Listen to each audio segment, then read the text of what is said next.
नमस्कार बच्चों, कैसे हैं आप सब। आशा करती हूँ आप सभी अच्छे होंगे, स्वस्थ होंगे, खुश होंगे और अपनी पढ़ाई भी अच्छे से कर रहे होंगे। जैसा कि आप सभी जानते हैं, मैं हूँ आपकी हिंदी की अध्यापिका और मैं स्वागत करती हूँ आप सभी का आईसीटी वर्चुअल क्लासरूम में। और आज हम यहाँ पर एकत्रित हुए हैं पढ़ने के लिए क्लास 10th की हिंदी। क्लास 10th की हिंदी में हम यहाँ पर पढ़ रहे हैं राम वृक्ष बेनीपुरी जी द्वारा लिखा गया चैप्टर बाल गोविंद भगत। तो यहाँ पर हम बाल गोविंद भगत जी का जो एक शब्द चित्र खींचा गया है, या एक तरह से ये जो पूरी कहानी उन्होंने बताई गई है एक संस्मरण के तौर पर याद करते हुए कि किस तरह से जब वो एक बार अपने गांव गए हुए थे और वहां पर जो बाल गोविंद भगत थे, किस तरह से उनका रहन सहन था, कैसे वो रहते थे, क्या उनका किस तरह का उनका व्यक्तित्व था। तो शुरुआत से ही उन्होंने पूरा यहाँ पर इस चैप्टर में सारी चीजें समझाई है। और सबसे पहले देखिए, पाठ की शुरुआत जो है मैंने यहाँ से की थी। सबसे पहले हमने राम वृक्ष बेनीपुरी जी के बारे में यहाँ पर पढ़ा था। उसके बाद हमने अपने पाठ को शुरू किया था और पाठ की रूपरेखा में मैंने आप लोगों को बताया था कि क्या है इस पूरे पाठ में। तो इसमें सबसे मेन चीज था कि गृहस्थ और साधु जो दोनों अलग अलग चीजें हैं, कि एक गृहस्थ आश्रम है और एक साधु बनने का। तो जो साधु होता है उसके अंदर से सारी जो मोह माया होती है, लोभ होता है, वो सारी चीजें हट जाती हैं। लेकिन एक गृहस्थ जो होता है उसके अंदर ये सारी चीजें होती है, तभी वो अपने परिवार का पालन पोषण करता है, अपने घर को, अपने समाज में बैलेंस बनाकर रखता है और सारी चीजें वो कर पाता है। लेकिन यहाँ पर जो बाल गोविंद भगत हैं वो एक गृहस्थ साधु हैं। बाल गोविंद भगत क्या है? एक गृहस्थ साधु है। गृहस्थ साधु कैसे हैं? क्योंकि यहाँ पर उनके बारे में बताया गया है कि उनका परिवार भी है, जिसमें उनका एक बेटा है, एक पोतहू है। यानी कि पत्नी के बारे में बहुत ज्यादा चीजें नहीं बताई गई हैं, क्योंकि शायद जब लेखक ने इस पाठ को लिखा होगा तो उस टाइम पे उनकी पत्नी शायद वहां पर नहीं होगी। तो लेखक कहते हैं कि उस टाइम पे उनकी पत्नी के बारे में ज्यादा जानकारी उनको नहीं थी और उनके पास एक अच्छा साफ सुथरा घर है, थोड़ी बहुत खेती बाड़ी है और उसको वो करते भी हैं। और कबीर जी के वो बहुत बड़े भक्त हैं, कबीर को वो बहुत ज्यादा मानते हैं और कबीर पंथी टोपी वो पहनते हैं, कबीर की सूफियों को गाते हैं, कबीर के दोहों को गाते हैं। और जो भी उनके खेतों में उगता है, और फूलों की क्यारी बनाना, फूल उगाना घर के आसपास, जो एक तरह से जिसे हम किचन गार्डन कहते हैं, उसे भी वो बहुत अच्छे से कर लेते हैं। और एक तरह से पूरी तरह से बहुत अच्छी गृहस्थ जिंदगी है और साथ ही उतने ही वो साधु भी है। यानी कि वो सुबह 4 बजे उठ जाते हैं, प्रातः काल ही अंधेरे में ही घर से 2 मील दूर पर जो नदी है वहां पर स्नान करने जाते हैं और उसके बाद वहां से आकर वो एक टीला है वहां पर बैठ जाते हैं, वहां पर कबीर के भजनों को गाते हैं, गीतों को गाते हैं। और एक तरह से, और दूसरी बात, उन्हें बहुत ज्यादा लोभ और लालच नहीं है। वो अपने शरीर पर बहुत ही कम वस्त्र धारण करते हैं, केवल वो एक लंगोट पहनते हैं, ऊपर से सर पर कबीर पंथी टोपी पहनते हैं और उसके बाद वो जब सर्दियां होती हैं तो एक काली कमली उसके ऊपर से ओढ़ लेते हैं। तो इस तरह से यहाँ पर उनका पूरा का पूरा जो एक चरित्र है वो बताया गया है किस तरह का है। तो सबसे मेन चीज जो है यहाँ पर उन्होंने बताई थी कि किस तरह से जब उनकी जो बेटा था उसकी जो मृत्यु हुई। देखिए, हमने शुरुआत जो की थी उसमें मैं आपको बताऊंगी कि किस तरह से बाल गोविंद भगत की जो संगीत साधना के बारे में बताया था कि जब वो भजनों में जब वो खो जाते थे, भजन जब वो गाते थे तो वो बहुत ही ज्यादा मंत्रमुग्ध होकर गाते थे। तो यहाँ पर खेती बाड़ी के बारे में बताया है कि जिस टाइम पे रोपनी होती है, रुपाई होती है, आषाढ़ का जो महीना होता है जिस पर पहली बौछार होती है, तो उस टाइम पे जो रोपनी का समय होता है तो उसमें वो किस तरह से अपने संगीत का जादू लोगों पर चलाया करते थे और लोग कितने ज्यादा मस्त होकर बिल्कुल अपने काम को किया करते थे। और ऐसा लगता था कि सारी चीजें जो है वो उनके गाने की बीट पर चल रही है, उनके गाने की धुन पर चल रही है। यानी कि जो रोपनी करने वाले लोग थे वो बिल्कुल उसी टोन में जो है उसी बीट पर रुपाई कर रहे हैं, और जो हल चलाने वाले लोग हैं, खेत को प्लेन करने वाले जो लोग हैं, ऐसा लगता है कि उनकी बीट पर वो चल रहे हैं। महिलाएं जो है, जो कि कलेवा लेकर आई है, उनके होठ जो है उनके गानों पर थिरकने लगते हैं। तो इस तरह से बहुत ही अच्छा एक वातावरण रहता है। और उसके बाद यहाँ पर लेखक बताते हैं कि किस तरह से एक बार जो है जो संगीत साधना का जो एक संगीत साधना की जो एक चरम सीमा थी कि किस तरह से उनका संगीत चरम पर पहुंचता था। तो संगीत साधना की जो एक चरम सीमा थी, चरम उत्कर्ष जो था, वो उस दिन देखने को मिला जिस दिन उनके बेटे की मृत्यु हुई। क्योंकि देखिए, अब मैंने कहा कि वो गृहस्थ साधु हैं। गृहस्थ साधु यानी कि उन्होंने घर में भी किसी भी जिम्मेदारी का निर्वाह करने से वो पीछे नहीं हटे हैं। उन्होंने एक पति, एक बेटा, एक पिता और एक ससुर की भूमिका जो है वो बहुत अच्छे से निभा रहे हैं। और साथ ही वो अपने आस पड़ोस वालों से उनका जो व्यवहार है, क्योंकि उनके बहुत सारी विशेषताएं बताई गई हैं, चारित्रिक विशेषताएं, कि कभी भी झूठ नहीं बोलते थे, कभी भी दूसरों की चीजें जो है बिना पूछे इस्तेमाल नहीं करते थे, बिना पूछे यूज नहीं करते थे, और कभी किसी से न किसी की लेनी एक, न किसी की देनी दो, यानी कि किसी से बहुत ज्यादा ऐसा मोल भाव, लेन देन का भाव नहीं रखते थे। और देखिए तो इस तरह से अब इन सभी चीजों से उन्हें साधु बताया। और देखिए, जो सचमुच में एक साधु ही ऐसा कर सकता है, साधु यानी कि जिसके अंदर से ये सांसारिक जो मोह है, ये सांसारिक जो लालसा है, जो ऐसा है मेरा है, मेरा है, मेरा है, या ये सिर्फ मेरे पास होना चाहिए, ये जो चीजें हैं, ये शायद एक साधु के अंदर नहीं होती। ये चीजें उस दिन पता चली, उस दिन समझ आई जिस दिन उनके बेटे की मृत्यु हुई। यानी उनका संगीत जो था उस दिन, उनका जो गीत था वो चरम उत्कर्ष पर था। वो हमेशा गाते थे, लोग हमेशा मंत्रमुग्ध होते थे, लोग हमेशा उनके साथ नाचते थे, लोग हमेशा उनके साथ गाते थे, लोग हमेशा उनके साथ प्रभात फेरियों में जाते थे। लेकिन आज का जो उनका संगीत, जो उनके बेटे की, जो उन्होंने सबसे पहले क्या किया, उनका जो बेटा था वो थोड़ा सा कैसा था, बोंदा सा था, थोड़ा सा सुस्त था। और देखिए और यहाँ पर उन्होंने एक बहुत बड़ी सीख भी दी है कि बाल गोविंद भगत कहते हैं कि ऐसे आदमियों पर थोड़ा सा ज्यादा नजर रखनी चाहिए और ज्यादा प्यार भी उन्हें करना चाहिए। देखिए क्या होता है, अक्सर समाज में अगर हमें लगता है कि थोड़ा सा कोई भी किसी भी तरह से विशिष्टता को एक तरह से दर्ज कर रहा है, यानी कि किसी भी तरह की दिव्यांगता को दर्ज कर रहा है, तो हम क्या करते हैं, उसका मजाक बनाते हैं। एक तरह से दुनिया उसका मजाक बनाती है। लेकिन यहाँ पर जो उनका बेटा था वो थोड़ा सा बोंदा सा था, थोड़ा सा सुस्त सा था, मतलब ऐसी कोई और चीज नहीं थी, लेकिन शायद वो मानसिक रूप से थोड़ा सा इस तरह का था, थोड़ा ढीला सा था। तो वो कहते हैं कि ऐसे लोगों को हमें ज्यादा प्यार करना चाहिए, ऐसे लोगों पर हमें ज्यादा नजर रखनी चाहिए, यानी कि उनको ज्यादा सपोर्ट करना चाहिए। तो वो अपने बेटे को हमेशा जो है उसका फेवर करते थे, उसको प्यार करते थे, और उन्होंने उसकी शादी भी करवाई थी। बहुत अच्छी, सुंदर, सुशील, गुणवान उनकी पुत्रवधू थी। और वो कहते थे क्योंकि ये लोग जो है निगरानी और मोहब्बत के ज्यादा हकदार होते हैं, क्योंकि ये स्पेशल होते हैं। कहते हैं ना, अभी पहले के टाइम में, अभी हम जो कुछ ऐसे जो लोग हैं, अब उन्हें कहते हैं विशिष्ट व्यक्ति, या स्पेशल चाइल्ड कहते हैं ना। क्यों कहते हैं? क्योंकि वो सचमुच में स्पेशल है ना। तो इसीलिए वो कहते हैं कि इन लोगों को, ऐसे लोगों को थोड़ा सा इन पर निगरानी रखनी चाहिए, इन्हें ज्यादा मोहब्बत करनी चाहिए, इन्हें ज्यादा सपोर्ट करना चाहिए।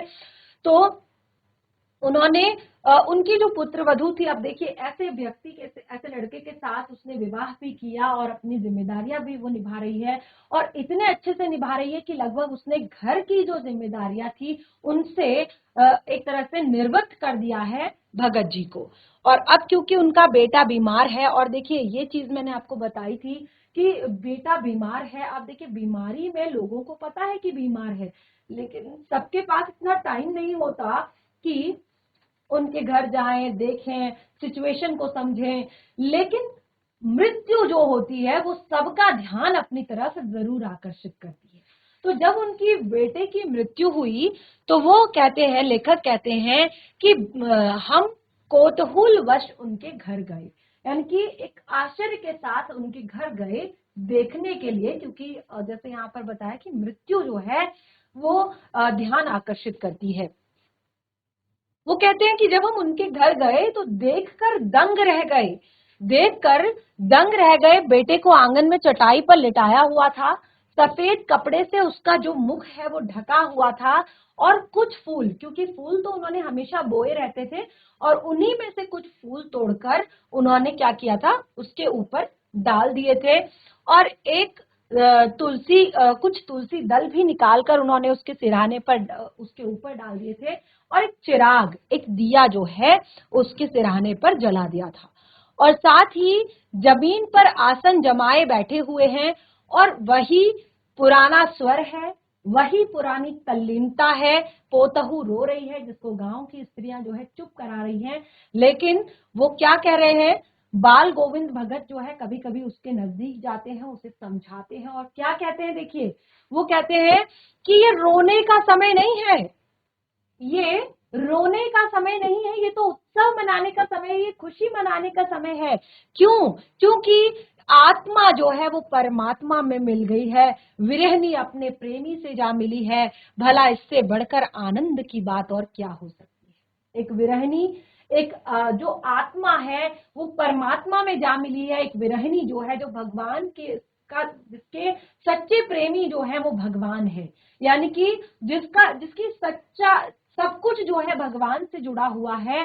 तो ऐसी विरहनी जो है अपने प्रेमी से जा मिली है।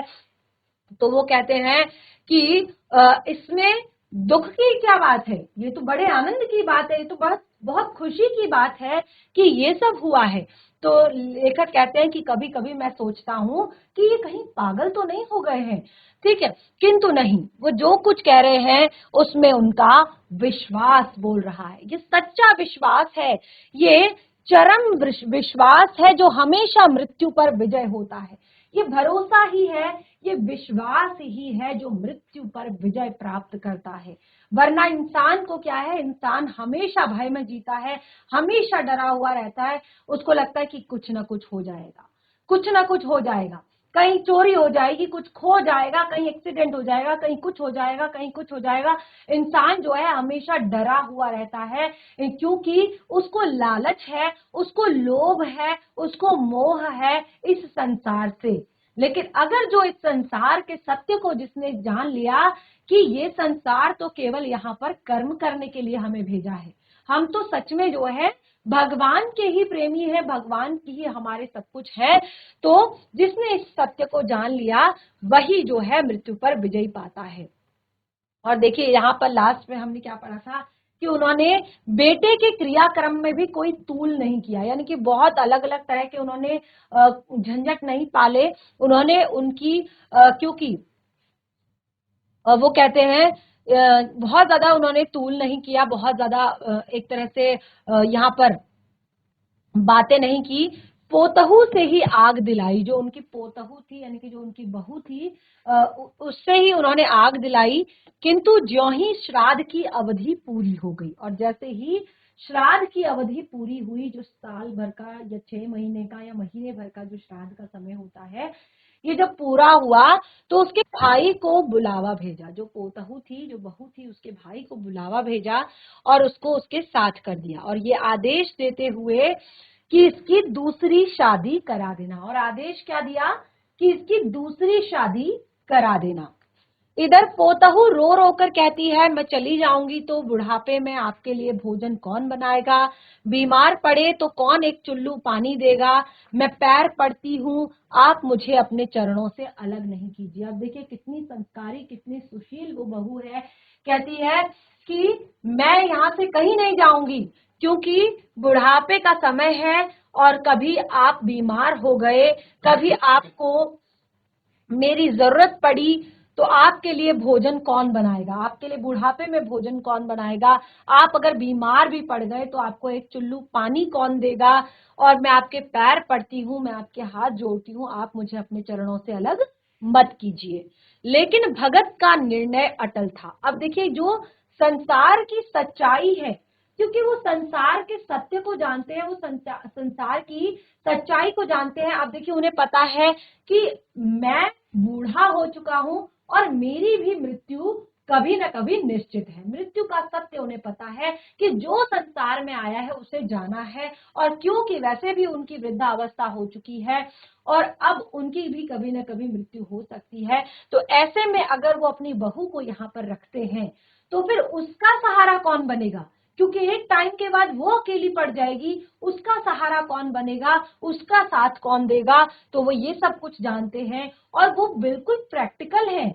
वो अब देखिए, आप यहाँ पर उनके चरित्र को समझने की कोशिश कीजिए कि वो एक गृहस्थ है, वो एक साधु है, और देखिए इतनी बड़ी जो बात, जो हम कहते हैं कि आज के टाइम में ये सारी चीजें हो रही हैं, तो ये उस टाइम पे वो सोचते थे, तो किस तरह की उनकी विचारधारा रही होगी।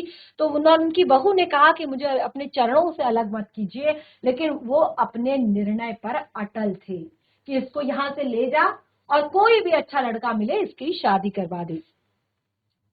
तो वो कहते हैं नहीं, तू जा, तो मैं इस घर को छोड़कर चल दूंगा। वो कहते हैं अगर तू नहीं जाएगी तो फिर मैं इस घर को छोड़कर चला जाऊंगा, या फिर तू चली जा यहाँ से, नहीं तो फिर मैं, क्योंकि वो कहते हैं मुझे ऐसे तेरा जीवन अपनी कारण जो है मैं बर्बाद होते हुए नहीं देख सकता।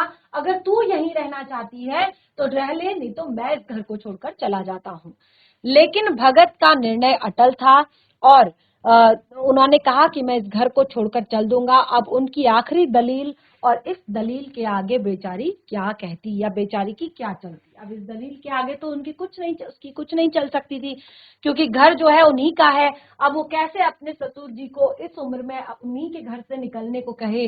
तो बाल गोविंद भगत की मौत भी उन्हीं के अनुरूप हुई। अब लेखक कहते हैं कि अब देखिए, क्योंकि अब वो यहाँ पर अकेले हो चुके हैं, अब वो देखिए ऐसा नहीं है कि वो खाना नहीं खाते होंगे, वो घर में काम नहीं करते होंगे, या उन्होंने वो दिनचर्या छोड़ दी होगी, वो भजन नहीं गाते होंगे।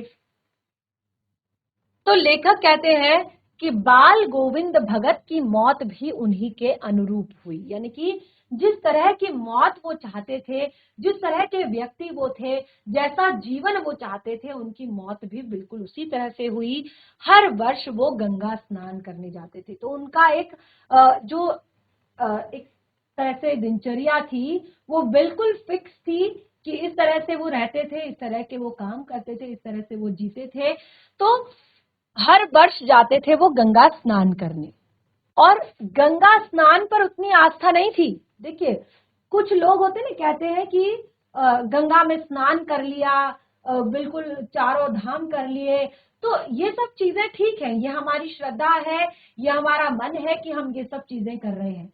लेकिन आपने सुना होगा कि जब तक मन के अंदर मैल है, जब तक आपके मन के अंदर मैल है, आप शरीर का मैल धोकर क्या करेंगे? आप अपने शरीर को निर्मल करके क्या करेंगे? आपने रहीम दास जी का एक दोहा भी सुना होगा, मन चंगा तो कठौती में गंगा। आपने एक लाइन सुनी होगी उनकी, मन चंगा तो कठौती में गंगा। रहीम दास जी जो है, एक बार क्या कर रहे थे, ये मैं कई बार आप लोगों को यहाँ पर बताती हूँ कि इंसान को, ये देखिए ये सारी चीजें, ये भी हमारा, ये सब कर्म है, ये सब सारी चीजें जब हम इस संसार में आए हैं, तो हमें सारी चीजें अपनी आस्था के अनुरूप हमें जो करना है हमें करना चाहिए, लेकिन उसके साथ साथ अपने मन को भी साफ रखना है। तो जब रहीम दास जी जो है वो करते थे, जूते मोची का काम करते थे, एक तरह से वो अपने जूते जो है, जूते लोगों के सिलते थे, साफ करते थे, बूट पॉलिश जिसको कहते हैं, वो सब चीजें किया करते थे। तो एक बार जो है गंगा स्नान का पर्व था, तो सभी जो है लोग गंगा स्नान के लिए जा रहे थे। कुछ लोगों ने उनसे भी कहा कि आप भी हमारे साथ गंगा स्नान चलिए। तो उन्होंने सबसे फिर एक ही लाइन उस टाइम पे कही कि मन चंगा तो कठौते में गंगा। कठौता होता है लकड़ी का एक जो बर्तन सा होता है, उसमें पानी, उसमें चमड़ा धोने का काम किया जाता है, और चमड़े को हमारे यहाँ पर अशुद्ध माना जाता है। अब देखिए, जिसमें चमड़े को धोया जाएगा तो वो पानी क्या शुद्ध होगा।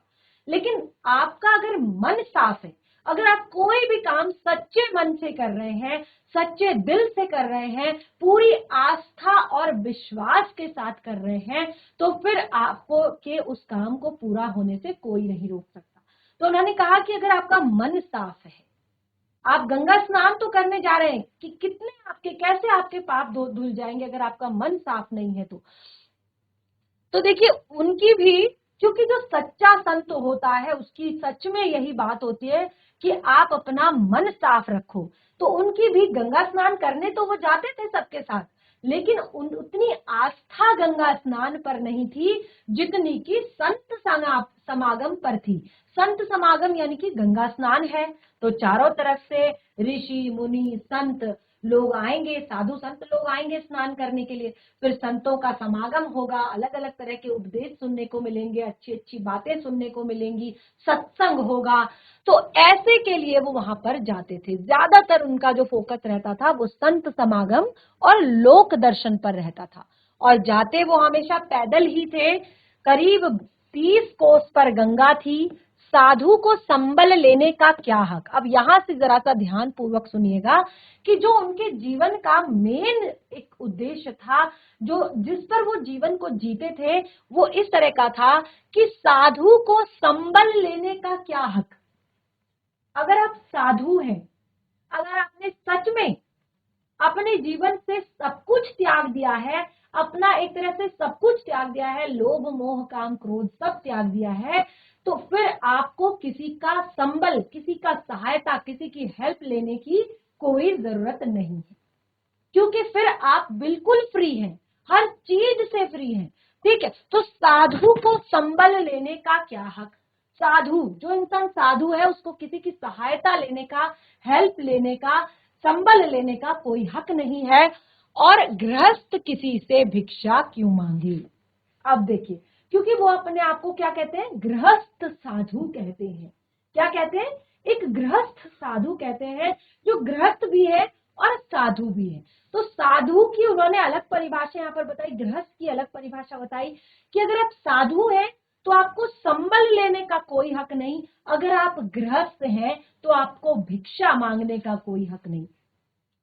ठीक है, कि साधु को संबल लेने का क्या हक और गृहस्थ भी किसी से भिक्षा क्यों मांगे। जिसके पास घर है, जिसके पास परिवार है, जिसके पास खेती बाड़ी है, जिसके पास एक तरह से सब कुछ है, तो उसको भिक्षा मांगने का कोई हक नहीं है, क्योंकि वो मेहनत कर सकता है, वो कमा सकता है, वो खरीद सकता है, वो सब कुछ कर सकता है। लेकिन अगर आप साधु हैं तो भी आपको किसी से मांगने का कोई हक नहीं, क्योंकि अब आप साधु हो गए हैं, आपने सब कुछ जो है त्याग दिया है। अतः घर से खाकर चलते थे। 30 कोस पर गंगा थी, घर से खाकर चलते थे और फिर घर पर लौट कर ही खाते थे। भले ही 5 दिन में घर आए, भले ही 4 दिन में घर आए, भले ही 10 दिन में घर आए, घर से खा के जाते थे और घर आकर ही खाते थे, क्योंकि अपने आप को गृहस्थ साधु कहते थे। तो दोनों चीजों के उन्होंने गुण बताए, दोनों के। रास्ते भर में उनका काम था वही खिंजड़ी बजाते, जहां प्यास लगती थी पानी पी लेते। 4-5 दिन आने जाने में लग जाते थे, 4-5 दिन जो है रास्ते में आने जाने में लग जाते थे। किंतु इस लंबे उपवास में, ये जो लंबा उपवास चलता था 4-5 दिन का, वही मस्ती थी, वही टेक था, सब कुछ वही था। यानी कि जो एक आनंद था, एक जो रस था उनके गीतों में, वो कम नहीं होता था। किंतु अब बुढ़ापा आ गया था, टेक वही जवानी वाली थी। बुढ़ापा आ चुका था, लेकिन जो अंदर की टेक थी, इंसान कभी भी तन से, अब देखिए एक टाइम के बाद तो वो शरीर से भी बूढ़ा हो जाता है, लेकिन सबसे पहले वो विचारों से या मन से बूढ़ा होता है। अगर आप अपने आप को यंग समझते हैं, अपने आप को जवान समझते हैं, हर वो काम, यानी कि जिस तरह का कसरत से लेकर, काम करने से लेकर, हर एक तरीके का अपने आप को जिंदा दिल बनाए रखते हैं, तो आप जवान हैं। ठीक है, तो उनका जो है बुढ़ापा उन्हें आ गया था, क्योंकि शुरुआत में ही यहाँ पर मैंने उनकी उम्र जो बताई थी वो 60 से 65 की बताई थी। लेकिन क्योंकि अब इतना टाइम अगर यहाँ पर बीत चुका है तो शायद उनकी उम्र और भी थोड़ा बहुत हो गई होगी। तो बुढ़ापा आ गया है, किंतु टेक वही जवानी वाली थी। जो टेक था उनके अंदर, यानी कि जो एक जिद कह सकते हैं, वही जवानी वाली थी। इस बार लौटे तो कुछ तबीयत सुस्त थी। अब जब वो इस बार लौटे, क्योंकि घर में पोतहू भी नहीं थी, अब ध्यान रखने वाला कोई नहीं था, जो खुद बनाते थे वो खुद खाते थे, और जितना करते थे खुद के लिए करते थे, जितना नहीं करते थे वो नहीं करते थे। तो इस बार उनकी जो तबीयत थी जब वो गंगा स्नान से लौटे तो थोड़ा सा सुस्त थी, खाने पीने के बाद भी तबीयत नहीं सुधर रही थी। अब देखिए 3-4 दिन का 4-5 दिन का उपवास था, उसमें तबीयत खराब हो गई थी और जब उसके बाद लौटे तो तबीयत जो है खाने पीने के बाद भी ठीक नहीं हो रही थी। अब थोड़ा बहुत बुखार आने लगा, जो तबीयत है वो और बिगड़ने लगी, बुखार आने लगा, किंतु नेम व्रत छोड़ने वाले नहीं थे। पर जो अपना नेम व्रत है, नेम व्रत यानी कि देखिए व्रत का क्या अर्थ होता है, हम कहते हैं ना कि हमने व्रत ले रखा, हम निराहार हैं, हमने व्रत लिया है।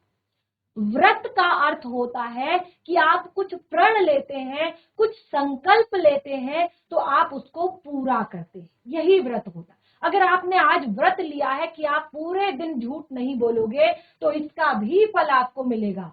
अगर आप व्रत लेते हैं कि आप पूरे दिन किसी को धोखा नहीं दोगे तो ये भी आपका व्रत है। अगर आप प्रण लेते हैं कि आप आज पूरे दिन दूसरों की सहायता करोगे और किसी के बारे में बात नहीं करोगे, गलत विचार नहीं करोगे, तो ये भी आपका एक व्रत है। व्रत का अर्थ होता है कि किस चीज का आप सच्चे मन से निश्चय करते हैं और उसको निभाते हैं। केवल निराहार रहना ही व्रत नहीं होता। अगर आप दिन भर आपने कहा कि आज हमारा व्रत है और हम दिन भर फल खा रहे हैं, झूठ बोल रहे हैं, दूसरों को अपशब्द कह रहे हैं, दूसरों के बारे में बुरा सोच रहे हैं, दूसरों को एक तरह से गलत बातें हम दूसरों से कह रहे हैं, तो ये आपका इस तरह के व्रत अगर आप 10 दिन भी करेंगे तो भी आपका व्रत नहीं माना जाता। तो उनका एक नेम व्रत है।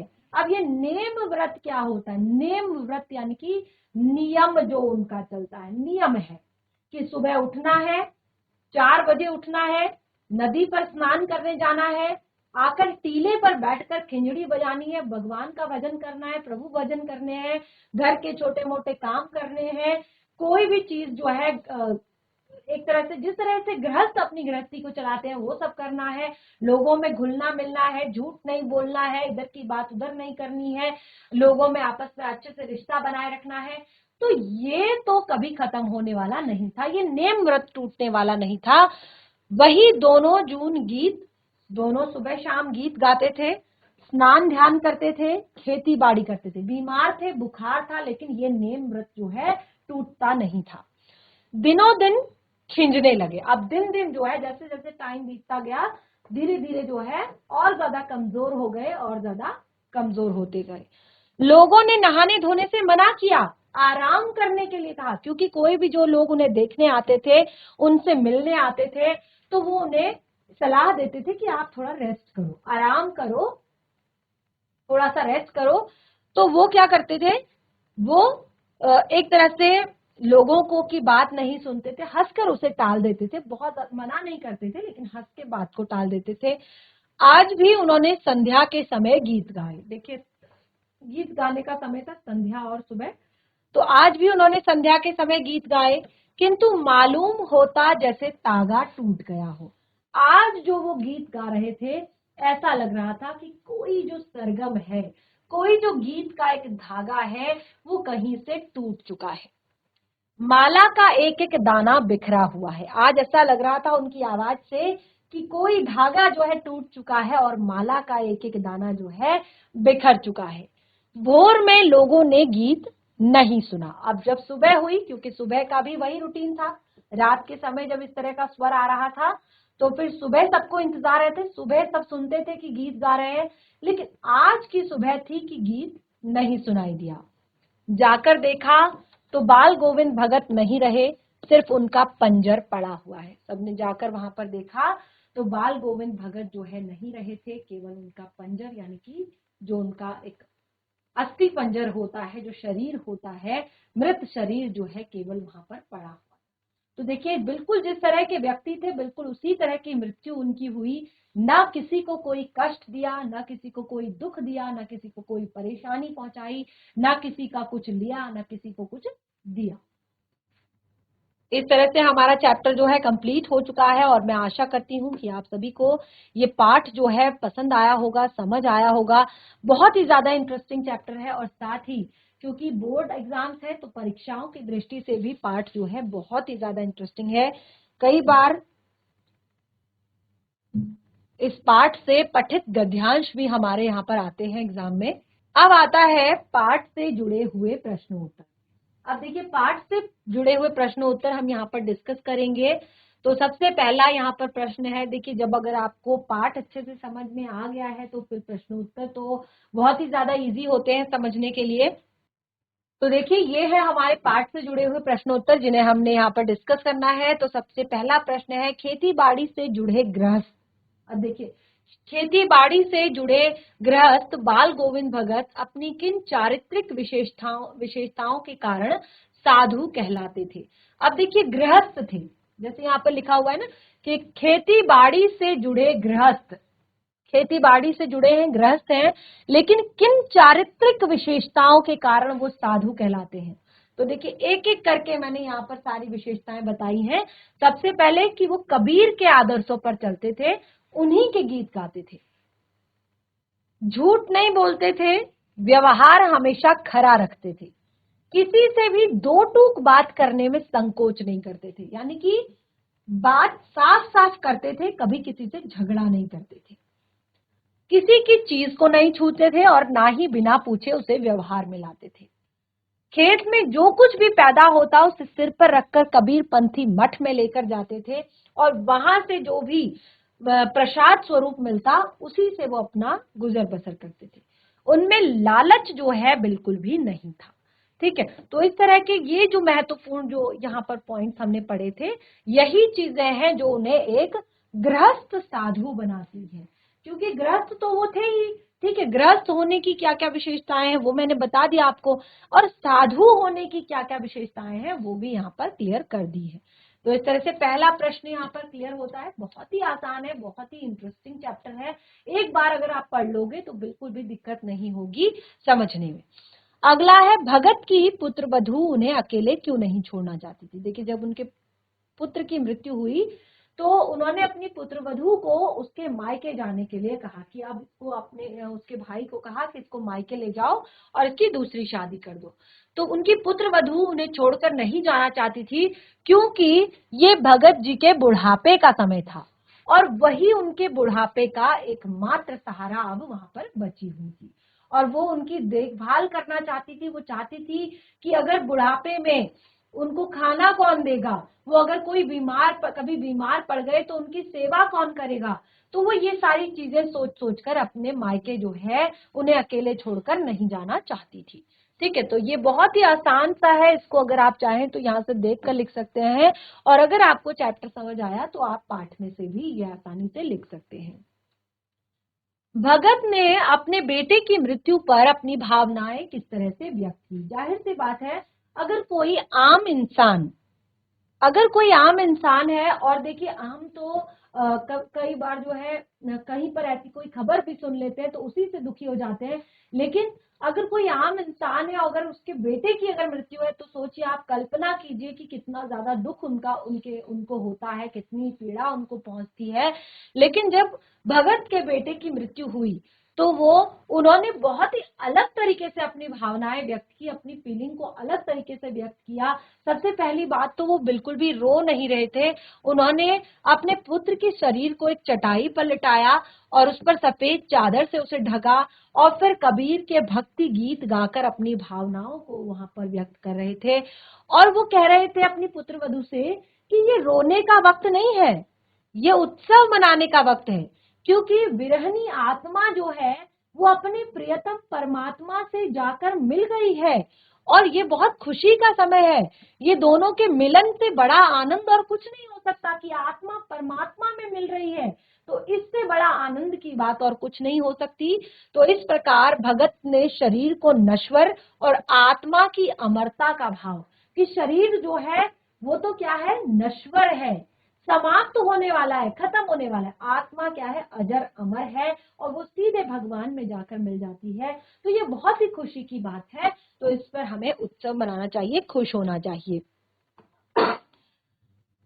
भगत के व्यक्तित्व और उनकी वेशभूषा का अपने शब्दों में चित्र प्रस्तुत कीजिए। तो ये आपके लिए होमवर्क है, उनका वेशभूषा और साथ ही उनके व्यक्तित्व को आपने यहाँ पर बताना है कि किस तरह की वेशभूषा वो धारण करते थे, किस तरह का उनका व्यक्तित्व था। ये सारी चीजें आप लिखेंगे। उसके बाद अगला प्रश्न है, बाल गोविंद भगत की दिनचर्या लोगों को अचरज का कारण क्यों थी? तो देखिए, उनकी दिनचर्या लोगों के लिए अचरज का कारण इसीलिए थी क्योंकि वे जीवन के सिद्धांतों और आदर्शों का बहुत ही गहराई से पालन करते थे। यानी कि अगर कोई नियम है तो है, अगर कोई नियम बन गया तो बन गया। तो बहुत ही, जैसे अगर झूठ नहीं बोलना है तो नहीं बोलना है, अगर किसी की चीजों को नहीं छूना है तो नहीं छूना है, अगर किसी को जवाब देना है किसी बात पर तो देना है, किसी से झगड़ा नहीं करना है। तो इतने ज्यादा एक तरह से वो बिल्कुल कट्टरता के साथ जीवन के सिद्धांतों और आदर्शों का पालन करते थे कि उन्हें अपने आचरण में उतारते थे कि वृद्ध होते हुए भी उनकी स्फूर्ति में कोई कमी नहीं थी। सर्दी के मौसम में भी, भरे बादलों के भादों में भी, काली रात में भी वो सबसे पहले उठ स्नान करते थे और खेतों में अकेले ही खेती करते थे, गीत गाते थे।